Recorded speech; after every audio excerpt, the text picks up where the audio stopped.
Hey, what's going on, everybody? Welcome back to the bar. I appreciate all of you being here, and let's have a drink. All right, tonight it's going to be the Sazerac. This is or today or this morning, whatever floats your boat. I'm not judging. All right, but we're drinking a Sazerac. This I think is my third take at trying to make this video, so let's see if I can get it this time. I've had nothing but interruptions and stupidity happening, but I'm super happy to be here. I hope you guys enjoy this one. This is one of my favorite cocktails. I love a Sazerac. And the Sazerac is an interesting one because there's a ton of different recipes and a ton of people claim to be an authority on how the Sazerac is made. I don't know who the original was. I have looked and you can Google it and find about, 10 different websites that all claim the original recipe. This is the original recipe. That's the original recipe. I don't know. I'm going to be using the Henry Craddock recipe. So Henry Craddock is kind of like the godfather of cocktail interpretation. Look into him. He's really cool. He's got several very cool books that I highly recommend. And we're going to use his recipe because I think it's the best. So the Sazerac, super interesting. You're going to need 2 base spirits, okay? You're going to need a rye whiskey, 100 proof rye. Should we be using the Sazerac branded rye whiskey? Yes. Do I have that here on the shelf? No. So we're going to use my favorite, which is this Rittenhouse rye, bottled and bond, 100 proof, $26 a bottle. Super cheap. And it actually isn't bad. A lot of people are like, oh, cheap whiskey's bad, it's disgusting. It's 100 proof whiskey for $26. I'm not going to complain about that, neither should you. It's also pretty good. The other thing you're going to need is a cognac. I am using this Sazerac VS French brandy cognac. It's delicious. It's got a very bold flavor, and it very much pairs well with such a spicy rye. This is a little sweeter, a little bit more tender flavored. Super fun, really delicious. You can use just about any brandy or cognac you like. This is one that I love. So it's also the one I have here today on the shelf. I have seen this done with Hennessy before. You can use that. There's several others you can use. All right, this is just what I use. It's reasonably affordable and it's easy to get a hold of. The other things you're going to need, 2 kinds of bitters. Of course, Angostura bitters, can't go wrong. That's in just about everything. Didn't even show you the label, but we all know what Angostura bitters are by this point. Delicious, love it. Honestly, if you've not tried Angostura bitters by themselves, you should. They're really good. The other thing you're going to need, and this is specific, you will, without a doubt, to make a Sazerac, need Peychaud's bitters, okay? I got these at the liquor store. It's like 10 bucks for this bottle. They're used in very few cocktails, but this is one. If you don't use these, it's not a Sazerac. I don't care.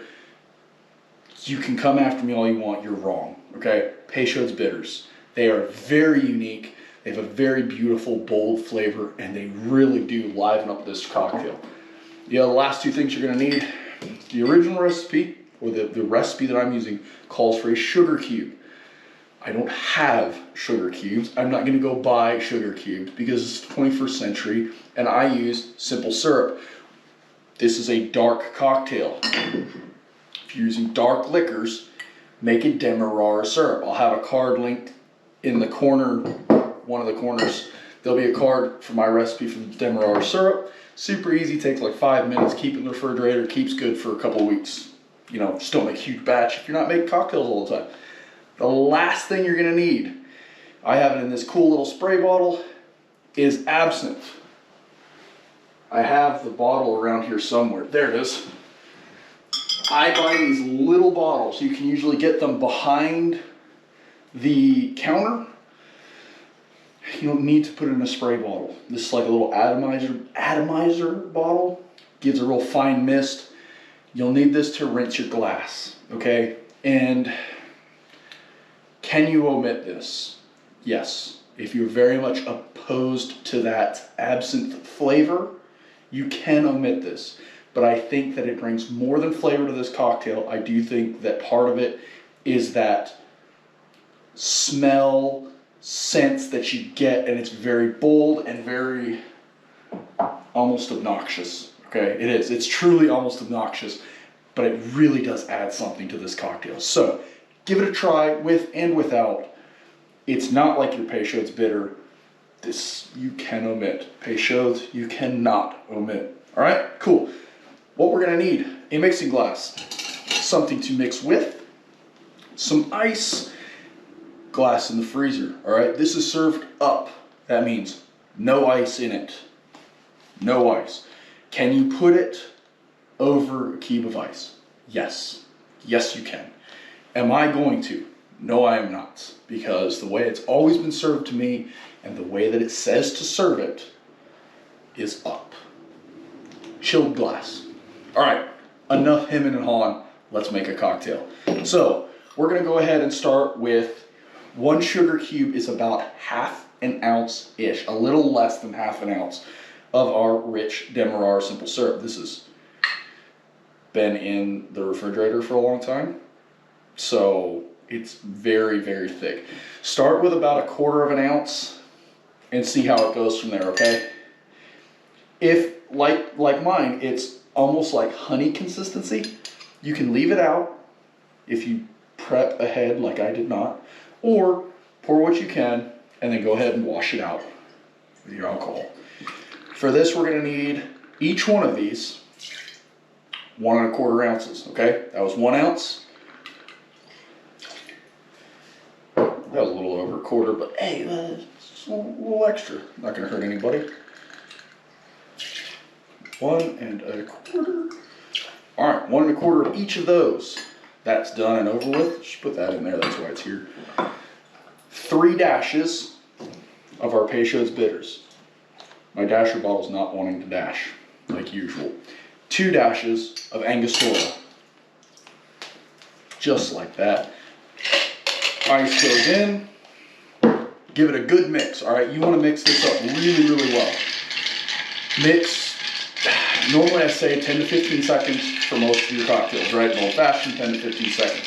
If it's not served over ice, right? If it's served up, highly recommend going about 20-ish seconds. So you'll kind of know, you'll see as your ice melts down a little bit, your glass or whatever you're using to mix in gets cold on the outside, you'll be all right.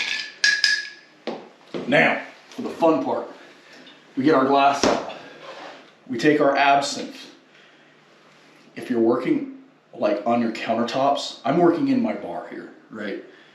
I'll do this wherever. If you're working over your countertops, please do this over a sink, okay? Don't be dumb, right? Especially if you're rinsing it out or have something to rinse into.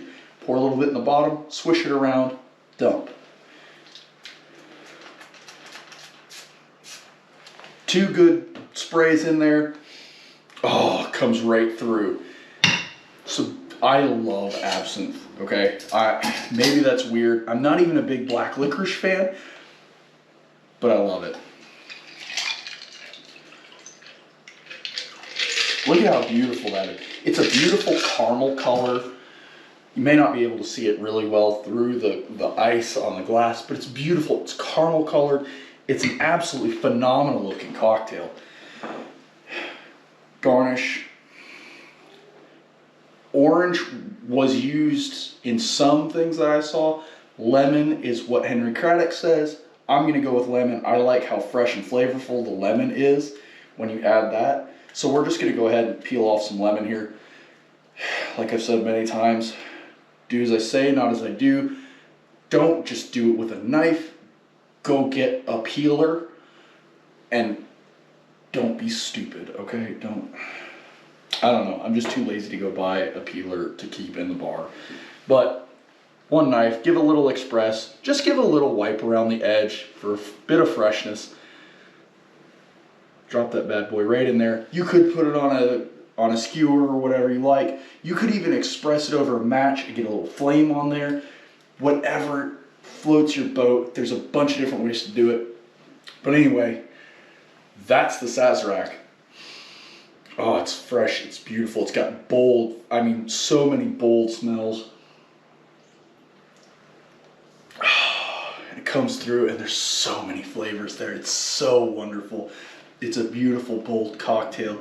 If you wanted a little sweeter, you can even up the sweetness a little bit, go a full half an ounce.